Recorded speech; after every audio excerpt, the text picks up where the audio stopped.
Welcome back to Yoshi Entertainment, everybody. So unfortunately, just recently it hit the media that the roof of a club that was very well known called the Jet Set in Santo Domingo, Dominican Republic, caved in and deleted allegedly almost 200 people. Before, they were assuming it was somewhere 140 something, then it went to 180. Now they're alleging that it was something along the lines of about 200 people who unfortunately lost their lives when that roof caved in. There were people who were from the community right there in the area who unfortunately lost their lives, and there were also celebrities, athletes, musicians who also lost their lives. One thing that went very viral was apparently, allegedly, there were some former Major League Baseball players who did not make it. Allegedly, one of them, there was one who was there with a friend, he pushed out of the way, and unfortunately, he lost his life while saving his friend. There were videos of people pointing at the roof. Some people felt like something was not right, something was amiss, if you will. There was even a video that one guy took who was there in the moment who said he saw something fall from the roof before it caved in. There were people who were leaving this club because something just did not seem right, something was off, or there was something going on that didn't look right. They started to leave, and then that was right before the roof fell in. There were people who recorded this moments up until what happened. There have been people who were waiting because some people got trapped under rubble, and there were even the first responders who were saying that they were messed up mentally because there were people screaming and yelling underneath the rubble, allegedly, they were trying to get to, who they could not get to at that moment. There were some people who were waiting outside because there was somebody who they cared about, family, friend, whoever it was, who went to that club whenever that happened, who they had not heard from since that happened. Some people just said, I can't keep doing this because emotionally, psychologically, it was too much for them to handle. There was one guy who was waiting for news on his son. There were body bags being taken out of the place after they were recovering bodies from the rubble, and he said he could not bring himself to go to the body bag that looked like it could have been his son because it was the same height, build, if you will, because he just couldn't handle it. Allegedly, according to the news outlets, there was a man who shielded his own wife with his body because he made it up in his mind, according to him and his words, to make sure at least one of them went home to their children, that he didn't want their children to lose both of their parents that day. Thank God he made it out. He ended up sustaining a broken leg, but thank God he also made it out. Now I have questions, and I think we all should, because it is the job of these people who are going to make these places, these facilities, to make sure that they are safe facilities for these people to be in. Whose job was it, and who was responsible for making sure that the structural integrity of that particular facility was where it was supposed to be? Who was responsible for making sure that this building was safe for these people to be in it?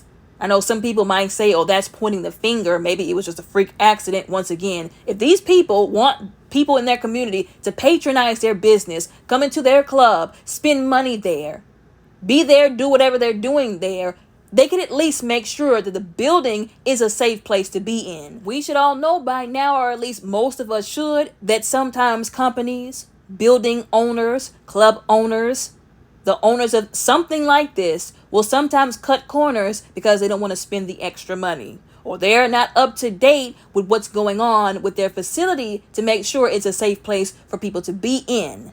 I understand that this is still a developing story, what they call a developing story, which means we're getting information as it comes. There's still more to be discovered, and we don't have, of course, the proof or any kind of evidence that would suggest that somebody cut corners or that somebody didn't say, oh no, we can tell from looking at this building or an inspection that people don't need to be in here right now until we fix this roof, because otherwise it's going to cave in, and we don't want that.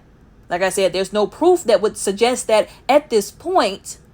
Although at the same time, I would really hate it if that was the case and all these people lost their lives when they simply could have did what they were supposed to concerning this facility and told everybody we need to close this club for X amount of weeks until we work on it, because what we don't want is an accident. Now, the takeaway from this, even if that's not the case with this particular situation, is that constant inspections, once again, need to be ran everywhere when it pertains to a facility that large amounts of people are going to be frequenting over a very long period of time. People cannot afford to make those kinds of mistakes of not making sure, once again, where all these people are going to be is a safe place for them to be. Another thing we really need to talk about, nobody wants to hear this, but I'm going to say it anyways, having and using discernment and wisdom. If God is not leading you to go or be somewhere, you best not be there, because there's a reason for why He's unctioning you in that direction, so to speak. Another thing we need to talk about and make popular again is paying attention to your surroundings. There are some people you can tell before the roof collapsed. They were looking around like, something just doesn't feel right. Something doesn't seem right. Like I said, that one guy who was looking up and he noticed something was falling from off the roof before it fell in. Paying attention to your surroundings. Paying attention to what's going on around you, especially in certain environments. Now, there's some other things I do want to get into concerning the situation, but I don't think a lot of people can really handle it, and they're going to see it coming from a different perspective that I'm not trying to come from, which is why I'm not going to talk about it on this channel. Now, I will talk about it on the podcast right there on Patreon for just $1 a month, if you're interested in that. Condolences to all the people who lost family, friends, people who they loved in this situation. Condolences, and God help the people who were there who unfortunately witnessed all of this. Because if y'all don't think that's going to keep these people up at night for a long time, if not forever, think again. Some of these people are probably going to see this situation every time they close their eyes. The people who were there, who witnessed it, especially the people who were there with people who got buried under that rubble right before their eyes.